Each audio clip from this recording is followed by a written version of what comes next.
નમસ્કાર દર્શક મિત્રો, હું શીતલ મહેતા ન્યૂઝ ઓફ કચ્છમાં આપનું સ્વાગત છે। આજે તારીખ 27 માર્ચ 2024। જોઈએ આજના સમાચાર। News of Kutch power by Opal electronics, LG best shop, Vijaynagar road Bhuj, Rambagh road Adipur. Power by KC jewellers, latest fashion ડિઝાઇનના ઓર્નામેન્ટ્સનો વિશ્વાસપાત્ર શોરૂમ, હોસ્પિટલ રોડ ભુજ। આજે વિશ્વ રંગભૂમિ દિવસ છે। જૂની પેઢીના લોકો નાટકના બેહદ ચાહક હતા। ભુજના કલાકારોએ પોતાના વિચારો રજૂ કર્યા। આજે વિશ્વ રંગભૂમિ દિવસ છે। જૂની પેઢીના લોકો નાટકના બેહદ ચાહક હતા અને હાલે ઇલેક્ટ્રોનિક્સ મીડિયાના સમયમાં મોબાઈલ, ટીવી, રીલ્સ, ફિલ્મો વગેરેના ચલણને કારણે તખ્તા ઉપર ભજવાતા નાટકો ખૂબ જ ઓછા જોવા મળે છે। રંગમંચને જીવંત રાખવા સમાજના સૌ કોઈની ફરજ છે। આજે મળીએ ભુજમાં રહેતા રંગમંચ સ્ટેજના કલાકાર સુરેશ ડિજલાણીને। તેમણે પોતાના વિચારો રજૂ કર્યા। નમસ્કાર, હું સુરેશ બિજલાણી, ભુજનો એક નાટ્ય કલાકાર। છેલ્લા 25 વર્ષથી નાટક ક્ષેત્રે જોડાયેલો છું।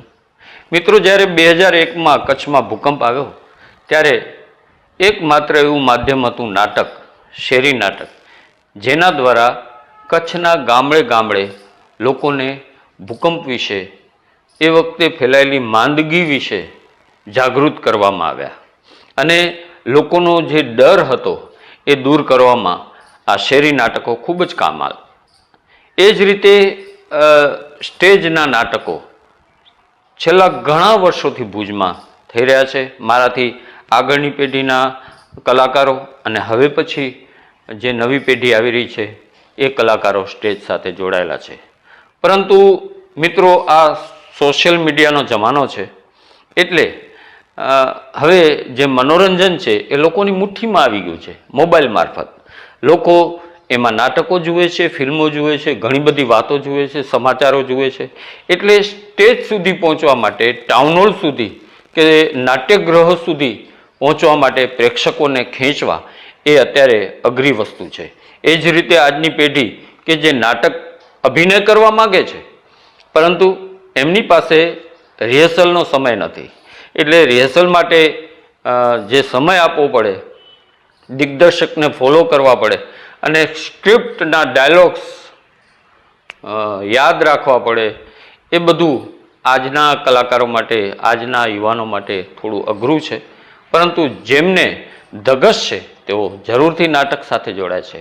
છેલ્લા 2 વર્ષથી ભુજમાં LLDC અને સૃજન દ્વારા ભવ્ય નાટ્ય સ્પર્ધાઓ થઈ રહી છે, જેમાં આખા ગુજરાતમાંથી ઘણા બધા ગ્રુપ્સ આમાં જોડાય છે અને એક હરીફાઈ જોવાનો લહાવો ભુજની પ્રજાને મળી રહ્યો છે।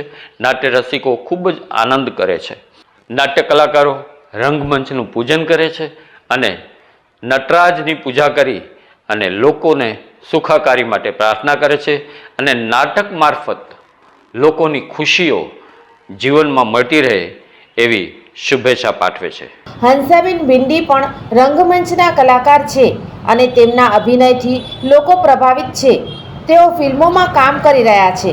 હંસાબેને જણાવ્યું કે દર્શક મિત્રો, આજે વિશ્વ નાટ્ય દિવસ છે અને આપણે ખાસ કરીને આ સંસ્કૃતિને જાળવવી હોય, નાટ્ય સંસ્કૃતિ હોય, નાટકને જીવતા રાખવા હોય તો અનેક લોકોએ આગળ આવવાની જરૂર છે। કલાકારો તો છે જ, કલાકારોને પ્રોત્સાહન આપવા માટે પણ લોકો જોઈશે, પ્રેક્ષકો તો જોઈશે પણ એને ઊભા કરવા માટે પણ લોકો જોઈશે। તો આપણી સમક્ષ હંસાબેન ભિંડી ઉપસ્થિત છે અને તેઓ ખૂબ જ સમયથી કલાકાર છે। બહુ નાની ઉંમરથી તેઓ આ ક્ષેત્રમાં છે અને ફિલ્મો સુધી પહોંચ્યા છે। તો એમના આપણે અનુભવ પણ જાણશું અને એમની પાસે આપણે પ્રશ્નોત્તરી કરશું કે હંસાબેન, ખાસ કરીને એક જમાનો અમને ખબર છે, અમે ભણતા ત્યારે નાટકની આખી ચોપડીઓ પ્રકાશિત થતી અને સારા સારા લેખકોની ચોપડીઓ, નાટકની આખી ચોપડીઓમાં જુદા જુદા ત્રિઅંકી, દ્વિઅંકી નાટકો લખાણ આપણે જોવા મળતું। તો આજની શું પરિસ્થિતિ છે? એવી ચોપડીઓ અવેલેબલ છે? ના, આજે આ બધું ઓછું થઈ ગયું છે, કારણ કે આજે બહારની દુનિયામાં, મોબાઈલમાં, ફેસબુકમાં લોકો એટલે પહોંચી ગયા છે કે એ લોકોને નાટક લખવાનો ટાઈમ નથી। પ્લસ એવું પણ છે કે એનું પ્રોત્સાહન ઓછું મળે છે। અને નાટક લખવું ને એ કોઈ સહેલી વસ્તુ નથી, થોડું અઘરું છે. એટલે અઘરું બધું મૂકીને માણસ સહેલી દુનિયામાં પડે છે. એટલે નાટકો આજે આપણે ઓછા મળે છે, કારણ કે નાટક તો જ સક્સેસ થાય કે જો એ નાટક એક નાના નાના ડાયલોગ કહેવાય નાનો, પણ માણસના હૃદય સુધી ઘર કરી જાય એ નાટક. એટલે આજે એ નાટક આપણે ઓછા જોવા મળે છે. અચ્છા, ખાસ કરીને આ કલાને આપણે જીવાડવી હોય તો તમારા અનુભવે આટલા વર્ષથી તમે અભિનય ક્ષેત્રમાં છો તો શું જરૂરી છે તમને લાગે છે? એક તો એ કે સારા નાટકો મળવા જરૂરી છે, પ્લસ નાટક માત્ર વાંચીને નાટક નથી થઈ જતું, એના માટે સમય આપવો પડે છે, ભોગ આપવો પડે છે.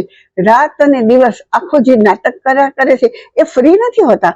પોતાના કોઈ ને કોઈ પ્રવૃત્તિમાં એ લોકો એટલા બધા ડૂબેલા હોય છે કે એમાંથી એને ટાઈમ કાઢીને એની પ્રેક્ટિસ કરવી પડે છે.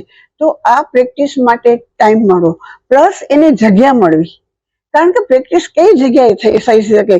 તો આવું સ્થળ મળે, આવા લોકો મળે, એવા ડાયરેક્ટરો મળે કે જે આજની ઉગતી પેઢી છે, ઉગતા કલાકારો છે, એટલે નીવડેલા કલાકારો છે, એને પણ જો નાટક કરવું હોય તો એને સ્થળ જોઈ, સમય જોઈ અને આ બધું જો મળે તો ચોક્કસ જરૂર ને જરૂર નાટક આગળ વધી શકે છે. બધી અનુકૂળતાઓ જોઈએ, પ્લસ ઇકોનોમિકલ રીતે પણ જરૂરી છે જ. એટલે એ પણ જો બધું મળી રહે, સરકાર પણ જો પ્રોત્સાહન આપે અને આના માટે કંઈક કલાકારો માટે કરે તો નાટક એવું ક્ષેત્ર છે કે એક દિવસ જેમ પેલા ધમધમતું હતું ને, બસ એનાથી પણ વિશેષ આગળ નીકળી શકે એવી મને 101% ખાતરી છે. ધન્યવાદ હંસાબેન, તમે તમારા વિચારો રજૂ કર્યા અને મને આનંદી છે કે તમે નાટકો આવનારા સમયોમાં ટકી શકશે એવો આશાવાદ વ્યક્ત કર્યો. એ અમારા જેવા અમને બહુ આનંદ થાય છે કે આવનારા સમયમાં પણ નાટકો પોતે ગમે એટલા સંઘર્ષમાંથી પણ બહાર આવીને ટકી રહેશે. ધન્યવાદ. હવે નાટકનો કલાકાર એક છે કે સામેની વ્યક્તિ કેવી છે, પરિસ્થિતિ કેવી છે, જે ખૂબ હસે છે અને એને રડાવવાની જરૂર છે, તો એ નાટક કલાકાર છે ને એ જ કરી શકશે. અને હસતો છે, રડાવશે, રડાવતો છે, એને હસાવશે. અને આ એક ને એક નાટ્ય કે જે સ્ટેજ ઉપરથી તમને જેટલી પબ્લિક પર બેઠી હશે ને એ જાણી શકશે કે આજ લોકોને શું જોઈએ છે, આજ માણસને શેની જરૂર છે. એટલી બધી પ્રવૃત્તિઓ સાથે એટલા માનસિક રીતે પડી ભાગે છે. આ લોકોને બહાર કેમ કરવા, આને હળવા ફૂલ કેમ કરવા, એ નાટક કલાકાર છે. એ નાટક છે ને એ જરૂર મનને સમજી અને હળવા ફૂલ કરી દેશે. અને અમે આજ પણ જયારે નાટક કરીએ છીએ ને ત્યારે એવા પ્રતિભાવ, અરે આમ તો લાઈવ છે, આમાં કોઈ રીટેક નહીં. આ નાટ્ય કલાકારની પ્રવૃત્તિ તો ધન્યવાદ છે કે ડાયરેક્ટ નો ટેક નો રીટેક કાંઈ નહીં, ડાયરેક્ટ તમારી સાથે પ્રસિદ્ધ થવું. એક લીટીનો ડાયલોગ હોય તો ભલે અને 15 લીટીનો હોય તો ભલે, પણ એ તમારી સાથે કેમ પ્રસ્તુત કરવું, કેમ લોકો હૃદયમાં પ્રવેશવું, એ માત્ર નાટક કલાકાર સમજી શકે છે. અને જયારે નાટક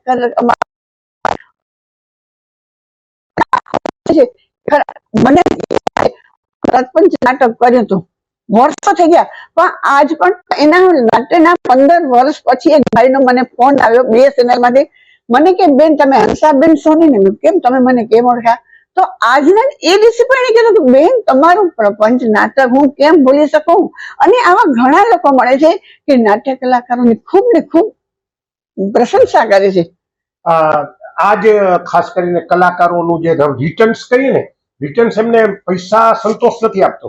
એમને કદાચ લાખ રૂપિયા એક નાટકના મળે એ પૈસા સંતોષ નથી આપતો, પણ એમને રિટર્ન્સ શું હોય છે કે પ્રેક્ષકોની તાળીઓ, પ્રેક્ષકોની પ્રશંસા, પ્રેક્ષકોનો આનંદ, એ એમના માટે મોટી ગિફ્ટ છે અને એ જ એમનું મોટું ઓક્સિજન છે. એટલે વર્ષો સુધી એ સ્ટેજ ઉપર ટક્યા છે. હંસાબેન, તમે અમારી સાથે વાત કરી, ખૂબ ખૂબ ધન્યવાદ. ધન્યવાદ આપનો પણ ધન્યવાદ કે આપે મને એટલો ચાન્સ આપ્યો. આજના દિવસે મનોજભાઈ સોની જેઓ નાટક કલાકાર છે તેમના વિચારો જાણીએ. આજે વિશ્વ રંગભૂમિ દિવસ છે. નાટ્યનો ઉદય તો કોઈ ગોતી નથી શકતું, એટલા હજારો સાલ જૂની વાત છે કે લોકોમાં જન્મજાત એક કલાકાર તો હોય જ છે. અને એ કલાકાર હોવાની વાત વર્ષોથી સાબિત થાય છે. અને એના માટે નાટકો લખાણા જેથી કલાકારોને રંગભૂમિ મળે. અને રંગભૂમિનો ક્રમશઃ તે સમયે વિકાસ થતો હવે આપણે જોઈ રહ્યા છીએ કે રંગભૂમિનો વિકાસ ક્યાં અટક્યો અને હવે ફિલ્મોનો જમાનો આવ્યો અને બધું જ આખી સિનારીઓ બદલી ગયો. તો પણ નાટકો જોવા વાળો એક ખાસ વર્ગ છે, નાટકો પસંદ કરવા વાળો એક વર્ગ છે, નાટકો રજૂ કરવા વાળો એ કલાકારો હજી પણ જીવે છે અને એ કલાકારો જ આવે સંસ્કૃતિને જીવંત રાખે છે. તો આજના દિવસે ખાસ કરીને આપણી કાને મનોજભાઈ સોની છે, જેઓ નાટ્ય કલાકાર છે, એમની પાસે સાંભળી કે સાહેબ આ નાટકની આ વાત છે, એના વિશે તમે શું કહેશો? આજે તો વિશ્વ રંગભૂમિ દિવસ નિમિત્તે તમામ રંગકર્મીઓને હું વંદન કરું છું અને રંગ દેવતાને વંદન કરીને મારી વાત શરૂ કરું. તો આપણા શાસ્ત્રોમાં 64 કળાઓનું વર્ણન છે અને એમ કહેવામાં આવે છે કે 64 કળા એ નાટકમાં આવતી હોય છે. એટલે જે નાટકનો કલાકાર છે, જેને નટ કહેવામાં આવે છે, ને નટરાજ ઉપરથી એ શબ્દ આવેલો છે, તો એ નટને 64 કળા આવડવી જોઈએ. એ 64 કળામાં એ માહિર હોવો જોઈએ. તો નાટક આપણા જીવનમાં ક્યાં કામ આવે છે? તો સામાન્ય જીવન અને નાટકવાળાનું જીવન એટલું અલગ હોય છે કે સાવ સામાન્ય બાબત કહીએ તો એક અનુક્રમણિકા વાળું જીવન, કે તને આટલા ટાઈમમાં એક્ઝિટ મારવાની છે, આટલા ટાઈમમાં એન્ટ્રી મારવાની છે, તારું પાત્ર 2 મિનિટનું છે, તારે 2 મિનિટમાં લોકોને સમજાય એ રીતે બોલી, લોકોને હૃદયમાં પહોંચે, માત્ર મગજમાં નહીં, લોકોના હૃદય સુધી તારી વાત પહોંચે એ 2 મિનિટમાં પૂરી કરીને તારે એક્ઝિટ મારી દેવાની છે. જ્યારે આપણે જીવનમાં શું થાય છે કે જ્યારે સાસુઓના ઝઘડા ધારો કે લઈએ તો એ શેના કારણે છે કે સાસુને એનો હવે રોલ પૂરો થઈ ગયો છે. એવી રીતે એને જ્યારે પોતાનો રોલ પૂરો થાય છે વહુ તરીકેનો, હવે એની જ્યારે વહુ આવે છે તો એને ચાવી સોંપી દેવાની છે, એની એક્ઝિટ આવી. એ જો રંગકર્મી છે, નાટકનો માણસ છે, તો એને ખબર છે કે મારો 2 મિનિટનો રોલ છે, મારો રોલ પૂરો, હું હવે બસ મારે હવે આ છોડવાનો છે તકતો. એવી જ રીતે પછી જયારે જીવનનો તકતો છોડવાનો આવે છે ત્યારે રંગકર્મીને ઓછી તકલીફ થાય છે, જ્યારે બીજા લોકોને વધારે થાય છે. એવી જ રીતે અનુક્રમણિકા વાળું જીવન હોય કે આટલા વાગે સુઈ જવાનું, આટલા વાગે ઉઠવાનું. અને દરેક જે કલાકારો છે, જેમ કે ગિટારિસ્ટ છે કે કેમેરામેન છે, અત્યારે ભાઈ કેમેરાથી વિડીયો ઉતારી રહ્યા છે, તો એનું સાધન જે છે એ કેમેરો છે. એ કેમેરાથી જે એની કારીગરી બતાવી શકશે. ગિટારિસ્ટ છે એ ગિટારથી બતાવે. જ્યારે નટનું સાધન એનું શરીર છે, એને પોતાના શરીરમાંથી જે કંઈ કાઢવાનું છે, એટલે એનું શરીર તો ચોખ્ખું હોવું જોઈએ, શુદ્ધ હોવું જોઈએ અને મજબૂત હોવું જોઈએ. એટલે નટ હંમેશા મજબૂત હોય છે. એટલે સૌથી પહેલા તો આપણું શરીર સારું રહે, વહેલા ઉઠીએ અને આપણી જે ફિટ રાખીએ અને આપણી જે જીવનની રોજે રોજની જે રોજિંદી ક્રિયાઓ છે એમાં આપણે આપણા શરીર પ્રત્યે વધારે જાગૃત રહીએ. અને અત્યારે ધારો કે હું તમારી સાથે વાત કરી રહ્યો છું, મારી આંખો તમારી સામે છે, મારો હાથ ક્યાં જાય છે એની મને એક્ઝેક્ટ ખબર છે, મારા શબ્દો ક્યાં જાય છે એની મને ખબર છે. તો આ જે સમજણ છે એ બધી નાટકને લીધે આવે છે. અને એના કારણે જ્યારે કોઈ મોટા માણસ પાસે જવાનું થાય તો સામાન્ય માણસ ગભરાઈ જાય, ઇન્ટરવ્યુ માટે ગભરાઈ જાય. તો જે નાટકનો માણસ છે ક્યારે ગભરાતો નથી, એને સ્ટેજ ફિયર નથી હોતો. તો ભાષા, જે આપણી આજની ભાષા છે, જે લોકો અત્યારે વોટ્સઅપના કારણે કે ફેસબુકના કારણે ભાષાનું જે નિકંદન નીકળી રહ્યું છે, એ ભાષા જીવાડવાનું કામ આપણા જે નટકર્મીઓ કરી, રંગકર્મી. સોનીભાઈ, ખાસ કરીને આપણે વાત કરીએ કે અત્યારે શું નાટકનું ભવિષ્ય છે, શું પોઝિટિવ, નાટક કઈ સ્થિતિમાં છે? આપણે બીજી ભાષામાં કહીએ, તમે બહુ સારી વાત કરી કે નાટક કઈ સ્થિતિમાં છે. તો નાટક હંમેશા એ સારી સ્થિતિમાં હતું અને રહેશે. એનું કારણ માત્ર ને માત્ર એક એ જ છે કે ગમે એટલા માધ્યમો આવે, ફિલ્મો આવી, ટીવી આવ્યું, સોશિયલ મીડિયા આવ્યું, પણ એ એવા માધ્યમ છે કે તમારું જ્યારે તમે રેકોર્ડિંગ કરો છો, પછી એનું બ્રોડકાસ્ટ થાય છે, ત્યારે તમને ખબર નથી પડતી કે એની ઇમ્પેક્ટ જ્યારે 1-2 દિવસ પછી ખબર પડે. જ્યારે તમારી સામે જે દર્શક બેઠો છે, શ્રોતા બેઠો છે, એની આંખમાં એ જ સેકન્ડે તમને ખબર પડે છે કે મારો પ્રતિભાવ આપણે જાણીશું. પ્રતિભાવ ત્યારે ને ત્યારે આવે છે. એટલે નાટક જે છે એ સર્વોપરી છે અને હતું અને રહેશે, એમાં કોઈ બેમત નથી, કેમ કે ત્યારે જ તમને રિઝલ્ટ મળે છે. એમાં અત્યારે ઘણી આર્થિક બહુ જ સમય ચાલે છે, બહુ જ ખર્ચાળ બધું થઈ ગયું છે, ત્યારે આપણે કોઈ પણ નાટક ભજવવા માંગતા લોકો આગળ આવે તો એનો ખર્ચા પાણીનો પણ એક સવાલ પેદા થાય. કોઈ પણ હોલ ભાડે લો, એના ખર્ચા, સ્ટેજના ખર્ચા, આ બધા કાઢવા માટે પહેલા તો એક જમાનામાં શેઠિયાઓ અને દાતાઓ છે ને એને સ્પોન્સર કરતા, એ એક સંસ્કૃતિનું જતન કરતા. ત્યારે અત્યારે શું પોઝિશન છે? બહુ સારી વાત કરી તમે કે નવરાત્રી મંડળોમાં થતી ગરબીઓમાં થતા નાટકો પણ હવે જેમ કે અત્યારે જ LLDC છે હા. તો એ બહુ જ નાટક પણ એ પ્રત્યે શ્રેષ્ઠીનું કામ કરે છે. હા એ શ્રેષ્ઠીનું કામ કરે છે. હમણાં NSD ના નાટકો આવ્યા હતા.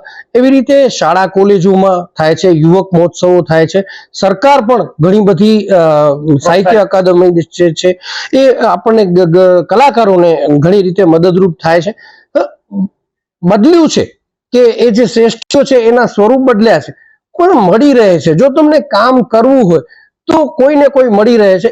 મહેનતનું કામ છે, કેમ કે એક નાટકમાં ખાલી નાટક નથી શીખવાનું. બેક સ્ટેજમાં કપડાને ઇસ્ત્રી કરવાથી લઈ સ્ટેજને સાવરણી મારવાથી લઈ ઘણું રોલ ભજવવાનો. લાઇટિંગ થી લઈ બધું ઘણું બધું છે. તો એ બધું જ જે છે એ નાટક શીખવાડે છે. એટલે એ નાટકની કળા છે એ ક્યારે લુપ્ત નથી થવાની.